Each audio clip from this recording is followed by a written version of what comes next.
Hello guys. आज हम देखेंगे कि मेरे हिंदी में 97 मार्क्स कैसे आए। अगर आप चाहते हैं कि आपके भी हिंदी में 97 या फिर 97 प्लस या फिर 100 मार्क्स आए फुल, तो प्लीज़ इस वीडियो को एंड तक देखना। और अगर आप नहीं चाहते कि आपके इतने इजी सब्जेक्ट में भी इतने अच्छे नंबर आए, तो आप इस वीडियो को अभी स्किप कर सकते हो, क्योंकि इस वीडियो में मैं आपको कुछ ऐसा बताऊंगी जो हिंदी में आपकी बहुत ही ज़्यादा हेल्प करेगा। और Hindi is the easiest subject to bring 100 on 100। Trust me, अगर आप मुझे ट्रस्ट करोगे और मेरी बात मानोगे तो आपके भी बहुत ही अच्छे नंबर आएंगे और जितनी भी आपकी पढ़ाई है वो बहुत ही ज़्यादा इजी हो जाएगी। और ऐसा भी नहीं है कि मैं आपको ये बोलूँगी कि आपको हिंदी रोज़ पढ़नी है, नेवर। मैं आपको ये नहीं बोलूँगी, मैं सिर्फ आपको ये बोलूँगी कि आपको पढ़ना कैसे और क्या क्या पढ़ना है, जो मैंने फॉलो किया था जिससे मेरे 97 आए। और जो मिस्टेक्स के बारे में मैं आपको बताऊँगी, अगर आप उन्हें ना फॉलो करें तो आपके 97 से 100 ईजीली जा सकते हैं। तो चलो जल्दी से स्टार्ट करते हैं। अब सबसे पहले बात करते हैं बुक्स की। हमारे पास हिंदी में 2 बुक्स आती हैं, हिंदी लिटरेचर, साहित्य सागर और एकांकी संचय। तो हो सकता है आपके पास नॉवल भी हो, बट हमारे स्कूल वालों ने हमें ये 2 बुक दिलाई थी और इनमें से भी स्पेशलाइज कराने के लिए हमें सिर्फ और सिर्फ ये वाली ही बुक पढ़नी थी। तो इस बुक के बारे में मैं आपको इतना नहीं बताऊंगी क्योंकि ये बुक पढ़नी नहीं थी, तो इस बुक को आप चाहे तो नेगलेक्ट भी कर सकते हैं। तो आज हम बात करेंगे सिर्फ और सिर्फ इस बुक की, जो आपको 40 on 40 ईजिली दिला सकती है। तो इसको हम रख देते हैं साइड। साहित्य सागर में हमारे पास आता है सिलेबस। देखो, सबसे पहले हमारे पास आते हैं यहाँ पर 10 स्टोरीज़। हिंदी की stories are just like the kid stories मेरे अकॉर्डिंग। तो अगर अच्छे से पढ़ोगे और सब चीज़ बिल्कुल याद रखोगे तो फिर हिंदी तो बहुत ही ईजी होगा सब्जेक्ट, जिसमें आप बहुत अच्छे नंबर ला सकते हो। फिर हमारे पास यहाँ पर आता है जिसमें हमारे पास पोएम्स आती हैं, पद्य भाग में हमारे पास यहाँ पर 10 पोएम्स होती हैं जो कि बहुत ही ज़्यादा इजी होती हैं। हाँ, अगर आप मुझसे बोलो कि मैं पोएम्स को ज़्यादा इजी मानूंगी या फिर स्टोरीज़ को, तो नॉट लाइंग, मेरे अकॉर्डिंग स्टोरीज़ ज़्यादा इजी हैं। ठीक है, हालांकि poems are not a big deal, but still I will say that stories are much easier than poems, क्योंकि पोएम्स में आपको कुछ स्पेसिफिकेशंस करनी पड़ती है, अलग अलग चीज़ें पढ़नी पड़ती हैं। तो इसलिए आई विल से कि आप पोएम्स करके जाना ज़्यादा। ठीक है, पोएम्स में आपको थोड़ी हल्की से ज़्यादा मेहनत करनी पड़ेगी देन स्टोरीज़। अब सबसे पहले मैं आपको बताऊंगी टिप्स। देखो, स्टिक टू द सिलेबस। इसमें देखो ऐसा कुछ स्पेसिफाइड लिखा नहीं होता कि आपको सिर्फ ये पढ़ना, टॉपिक से पढ़ना है। No, stick to the syllabus बोलने का मेरा मतलब ये है कि आपको जो स्टोरीज़ पिछले साल आ चुकी है वो स्टोरीज़ नहीं आएंगी, ये बात आपको मान के ही चलनी है।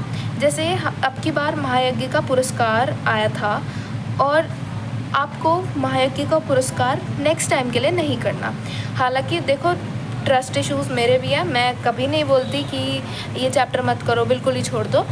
बट मेरे कहने का मतलब है कि अगर आप दूसरी स्टोरीज़ 5 टाइम्स पढ़ रहे हो तो इसको सिर्फ आप एक बार पढ़ो, इतना सफिशेंट है। इतना करोगे तो भी काफ़ी रहेगा। यहाँ पर हमारे पास 10 स्टोरीज़ थी।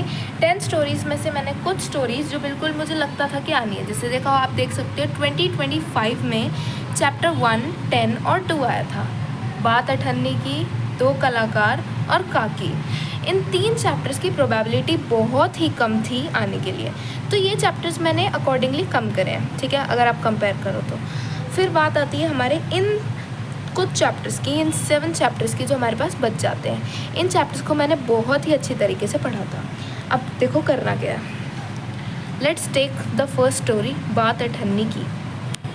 तो अगर हम बात करें चैप्टर 1, बात अठन्नी की, मतलब बात अठन्नी की बात करें, तो इसमें मैं आपको बताऊंगी कि आपको क्या पढ़ना है। सबसे पहले तो राइटर के बारे में थोड़ा सा, क्योंकि अनएक्सपेक्टेडली किसी भी पोएम का, किसी भी स्टोरी का राइटर दे सकते हैं। पिछली बार सूरदास का आया था तो उसमें मुझे थोड़ी प्रॉब्लम हुई थी, क्योंकि सूरदास के लिए जो 2 बुक्स लिखनी थी वो एक में मुझे एक का नाम नहीं याद आया था। तो इसलिए आई विल से कि जो कॉमन राइटर्स हैं, पोएट्स हैं, उनके बारे में आपको थोड़ा थोड़ा पता होना चाहिए। उसके बाद आपको स्टोरी के बारे में, आपको उसका उद्देश्य, चरित्र चित्रण करना है कैरेक्टर्स का, जिसमें यहाँ पर हमारे पास रमज़ान और रसीला और हमारे पास इंजीनियर्स हैं, ठीक है, शेख और इंजीनियर। ये आपको चीज़ें करनी है। अब देखो इंजीनियर में यहाँ पे मैंने लिखा हुआ है इंजीनियर बाबू जगत सिंह, जिला मजिस्ट्रेट शेख सलीमुद्दीन। रसीला पर रमज़ान ने 8 आने उधार थे, रसीला पर रमज़ान के 8 आने उधार थे। उसने अपने मालिक के पैसों से अठन्नी ली थी और शेख साहब न्यायप्रिय थे। तो कुछ पर्टिकुलर लाइंस है जो आपको याद रखनी है। देखो स्टोरी में क्या होता है, प्लॉट क्या होता है, वो सब तो याद रहता है, पर कुछ जो बिल्कुल पॉइंट्स होते हैं ना स्टोरी के, जो बिल्कुल माइन्यूट थिंग्स दी गई होती है, जो क्वेश्चन में पूछी ही जाती हैं, वो लिखनी है। जैसे मैंने यहाँ पे न्यायप्रिय लिख रखा है। न्यायप्रिय मैंने सिर्फ इसलिए नहीं लिख रखा क्योंकि मुझे शब्द पसंद आ रहा था, मैंने इसलिए लिख रखा है क्योंकि ये कैरेक्टर स्केच बताता है हमें शेख साहब का। अगर 3 नंबर में आएगा ये क्वेश्चन, तो एक आप ये भी लिख सकते हैं कि वो न्यायप्रिय आदमी थे। हालांकि वो थे नहीं, this is an irony, but still यहाँ पर लिखा हुआ है तो हम लिख सकते हैं, ठीक है। उसके बाद यहाँ पर कुछ चीज़ें आपको करनी है मार्क, ठीक है। कैरेक्टर स्केच और रसीला और रमज़ान के बीच की फ्रेंडशिप क्या थी, और मैंने यहाँ पे बहुत सारी चीज़ें मार्क कर रखी है। रंग उड़ जाना का क्या मतलब होता है, घबरा जाना, ठीक है। तो ये चीज़ें कुछ ऐसी हैं जो कि बिल्कुल बहुत ज़्यादा स्पेसिफिक हैं और आ सकती है। मैंने ये स्टोरी लगभग, क्योंकि ये 9th क्लास में भी आती है बुक और 10th में भी सेम होती है, तो मैंने स्टोरी 10 बार से तो ज़्यादा ही पढ़ रखी है, तो इसलिए मेरे लिए ईजी था स्टोरी को करना अगर मैं क्वेश्चंस करती थी इसके। तो सेम वही चीज़ है, यही फंडा, जितनी स्टोरी जितनी बार करोगे उतने ईजी उसके क्वेश्चंस हो जाएंगे। आँखों में खून उतर आना का क्या मतलब होता है, ठीक है। ये भी पूछ सकते हैं कि स्टोरी में एक मुहावरा यूज़ किया गया है, आँखों में खून उतर आना, ठीक है, ये आपको आंसर देना है इसका। तो ये बता सकते हैं कि जिसका मतलब होता है बहुत क्रोध आना, तो वो मुहावरा बताओ। तो एग्जैक्ट मुहावरा याद होना चाहिए, आँखों में खून उतर आना। नेक्स्ट हमारे पास आते हैं सियाराम शरण गुप्त के बारे में, ओके। तो देखो ये सारी चीज़ें आपको करनी है। महायज्ञ का पुरस्कार जो आई थी अब की बार, इसमें देखो मैंने क्या कर रखा है, कैरेक्टर स्केच ऑफ कुंदनपुर के सेठ और सेठानी, कैरेक्टर स्केच ऑफ सेठ जी, ठीक है। कैरेक्टर स्केच इज़ इम्पॉर्टेंट, मतलब पूछ सकते हैं कि इस आदमी की क्या विशेषताएं थी और क्वालिटीज़ बताओ, इस तरीके से, तो आपको वो पता होना चाहिए। और देखो नेताजी का चश्मा, इसमें मुझे तो सबसे ज़्यादा जो मेन चीज़ लगी वो ये याद रखना कि चश्मे कैसे कैसे टाइप के थे। तो इसलिए मैंने लिख रखा है कि पहली बार जो चश्मा था वो चौड़ा काला फ्रेम का चश्मा था, दूसरी बार तार के फ्रेम का गोल चश्मा, और लास्ट बार एक किससे बना हुआ चश्मा था, हाँ सरकंडे से बना हुआ चश्मा था वो। तो ऐसी कुछ स्पेसिफिक चीज़ें, आई होप कि आप समझ रहे हैं जो मैं बताना चाह रही हूँ, कि कुछ मेन चीज़ होती है जो इन्फॉर्मेटिव होती है किसी चीज़ के बारे में, किसी इंसिडेंट के बारे में, या फिर किसी इंसान के बारे में, तो आपको वो याद रखनी होती है बिल्कुल, ठीक है। प्लॉट तो पता होता है स्टोरी का। अब जैसे यहाँ पर अगर हम बात करें अपना भाग्य की, तो यहाँ पर 10-12 साल का लड़का होगा, गोरे रंग का है पर मैल से काला पड़ गया, आंखें अच्छी बड़ी पर सूनी है, माथा जैसे अभी से झुर्रियाँ खा गई हैं। तो यहाँ में उस लड़के के अपीयरेंस के बारे में बताता है, तो डायरेक्ट पूछ सकते हैं कि वो लड़का कैसा दिख रहा था, ठीक है। तो ये चीज़ आपको डायरेक्ट बिल्कुल पता होनी चाहिए। अब अगर हम बात करें पोएम्स की, सारी स्टोरीज़ आपको इसी तरीके से पढ़नी जैसे मैंने आपको बताया, जितनी बार पढ़ सको उतनी बार पढ़ो, नो मैटर कि पढ़ने के टाइम पे पढ़ रहे हो या कब पढ़ रहे हो। अगर सोने से पहले स्टोरीज़ पढ़नी है तो तब पढ़ लो, बट ट्राई कि जितनी बार पढ़ सको उतनी बार पढ़ो। फिर हमारे पास यहाँ पर आता है साखी, ठीक है।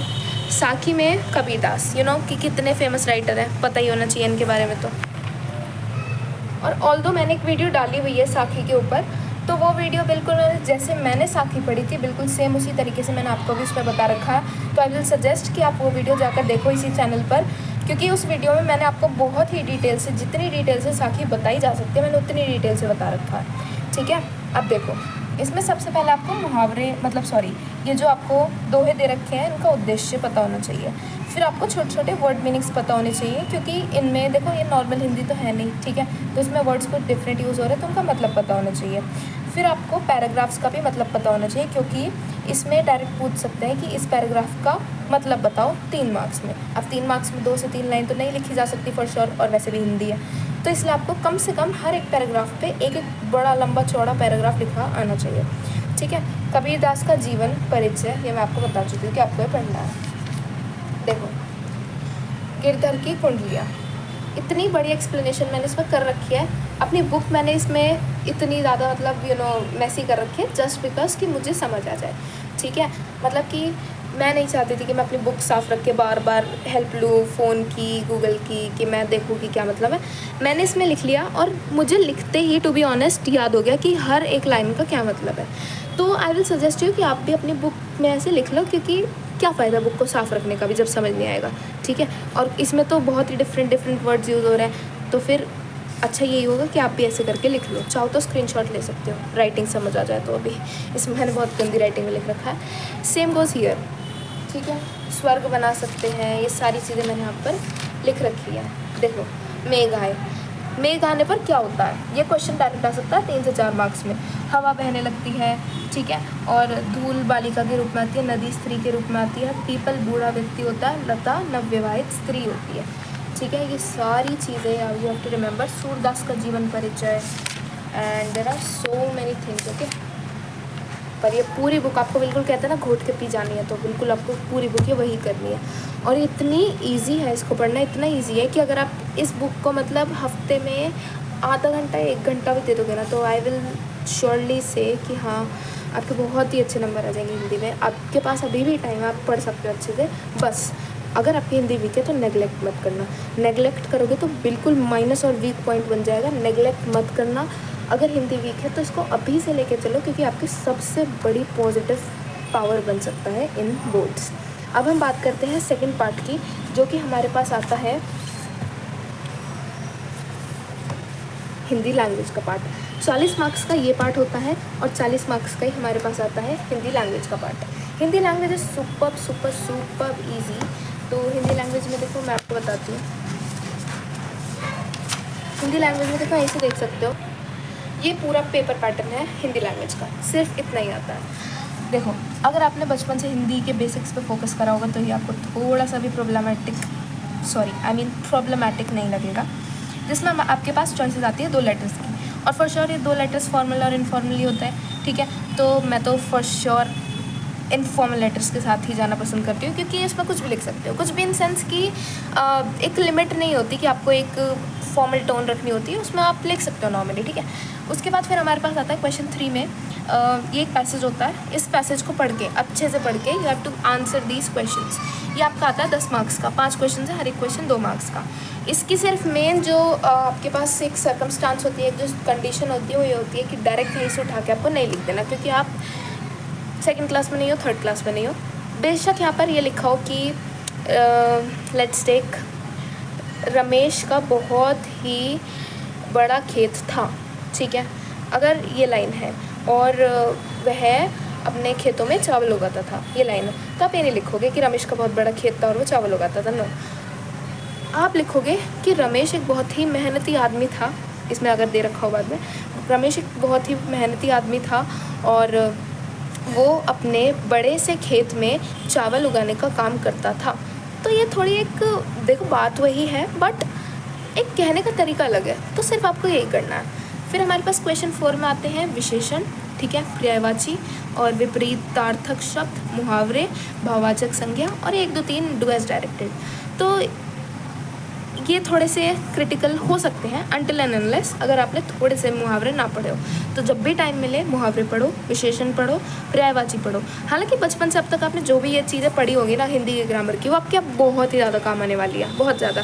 क्योंकि लोग इतने पार्ट को तो नेगलेक्ट करके जाते हैं कि उन्हें नहीं पढ़ना, इतना पार्ट है तो अपने आप हो जाएगा। पर अगर देखो 100 on 100 आपका गोल है तो फिर आप कुछ भी नहीं छोड़ सकते ना, तो आपको इस सारे ही करना है। और अपनी बात बताऊँ तो मैं भी ये पार्ट करके गई थी, ठीक है। तो आई विल सजेस्ट कि ऐसा नहीं है कि बिल्कुल आप सुबह रिवाइज़ कर रहे हो तो आपको ये भी पूरा इतने बड़े बड़े पार्ट्स रिवाइज़ करना है, ऐसा कुछ नहीं है। आपको सिर्फ जितना हो सके उतना आपको पहले से पढ़ लेना है, ठीक है। ऐसी चीज़ें भी 1 2 पूछी जा सकती हैं, हालांकि आता तो नहीं है, ओके, इतना स्पेसिफाइड नहीं आता।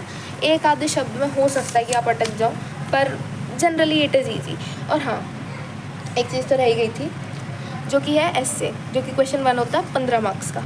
एस्से की प्रैक्टिस थोड़ी करना सीखो, क्योंकि एस्से में, हिंदी के एस्से में स्पेशली आपको मुहावरे लिखने होते हैं, थोड़े से मुहावरे नहीं, या फिर आपको कोटेशंस या फिर लाइंस लिखनी होती है, जो कि बहुत ही ज़्यादा इंपॉर्टेंट होता है। बहुत ज़्यादा इंपॉर्टेंट होती है कोटेशंस लिखनी। अगर आपको 15 में से 13 मार्क्स अगर आपका कंटेंट बहुत अच्छा होगा उसके लिए मिलेंगे, तो 2 मार्क्स आपको एक्स्ट्रा कोटेशंस के लिए भी मिल सकते हैं। तो आई विल सजेस्ट कि अगर आप चाहते हो कि आपको 15 on 15 मार्क्स मिले हिंदी में इन द एसेज, तो आपको कुछ ऐसा लिखना होगा एस्से में अपने जो और कोई ना लिख पाए। देखो यहाँ पर देखो, कंप्यूटर आज के युग की अनिवार्यता बन चुकी है, कंप्यूटर की उपयोगिता एवं इसकी सीमाओं की समीक्षा कीजिए। So you have to write a content which nobody can copy. See, this is a specimen. यहाँ पर ICSE 2005 में आया था, इग्नोर द वॉइसेस, ठीक है। यहाँ पर देखो 2 कोटेशंस डली हुई हैं और अच्छा खासा कंटेंट लिखा हुआ है। नेवर नेवर नेवर थिंक कि एक पेज में लिख दोगे तो काफ़ी हो जाएगा। At least 2 pages are must in Hindi exam, ठीक है। तो आपको ऐसे करना है। एक ये पेपर देख सकते हो, ये मेरा हाफ ईयरली का पेपर है जिसमें ये सारी चॉइसेस आई थी, इनमें से ट्राई कर सकते हो कोई करने के लिए। और ये हमारे पास यहाँ पर लेटर्स थे और ये हमारे पास कॉम्प्रिहेंशन था। फिर हमारे पास यहाँ पर थी एक्सरसाइजेस और ये क्वेश्चंस ऑफ कॉम्प्रिहेंशन। देन हमारे पास यहाँ पर आती है स्टोरीज़, तो ये आप देख सकते हो। For practising you can take the screenshot. ये कविताएं वाला पार्ट था, तो बहुत ही ज़्यादा इजी पेपर था। मेरे अच्छे खासे इसमें मतलब 80 में से 76 77 आए थे या फिर 75 समथिंग, क्योंकि मेरे टीचर ने 5 मार्क्स एक्स्ट्रा कट करे थे just in order to make sure कि हाँ मुझे मतलब प्री बोर्ड्स के टाइम पे या फिर पहले मतलब बोर्ड से फुल मार्क्स नहीं मिल रहे, होता ही है ऐसा। तो फिर इसकी प्रैक्टिस कर सकते हो, अच्छा पेपर है। अब मैं सिर्फ इतना बताना चाहती हूँ कि इन 2 बुक्स की प्रैक्टिस करो अच्छे से। ये 2 बुक्स ही आपको 80 में से 100 on 100 दिला सकती है। राइटिंग में तो 80 on 80 होता है। तो अगर आप 100 on 100 चाहते हो ना हिंदी में, तो सच में इन दोनों बुक्स का ऐसा हाथ पकड़ो कि छोड़ना मत फिर, ठीक है। और जब भी वक्त मिले रीड करो हिंदी को, ठीक है। मतलब सोने के टाइम पे या फिर घूम रहे हो, ऐसा कुछ इन्फॉर्मेशन लेने का मन नहीं कर रहा, तो फिर आप पढ़ सकते हो हिंदी, ठीक है। मतलब मैं आपको यही सजेस्ट करूँगी, क्योंकि मैं भी यही करती थी जब कुछ सॉल्व करने का मन नहीं होता था और सिर्फ ये रहता था कि हाँ अभी सिलेबस बच रहा है, तो I used to pick up my Hindi book, ठीक है। तो आप ये कर सकते हो। और अगर आप मेरी बात मानोगे जो भी मैंने आपको इसमें बताई है, तो आपके फॉर श्योर 100 on 100 मार्क्स आ सकते हैं। And thank you for watching this video till the and, क्योंकि आप उन लोगों में से नहीं हो जो स्टार्टिंग में इस वीडियो को स्किप करके जा चुके थे। आप यहाँ तक रुके हो तो आप सच में सीरियस हो about your board journey. Thank you, follow, subscribe and like this video and please एक अच्छा सा कमेंट कर देना अगर आपको ये वीडियो इन्फॉर्मेटिव लगी तो। Thank you.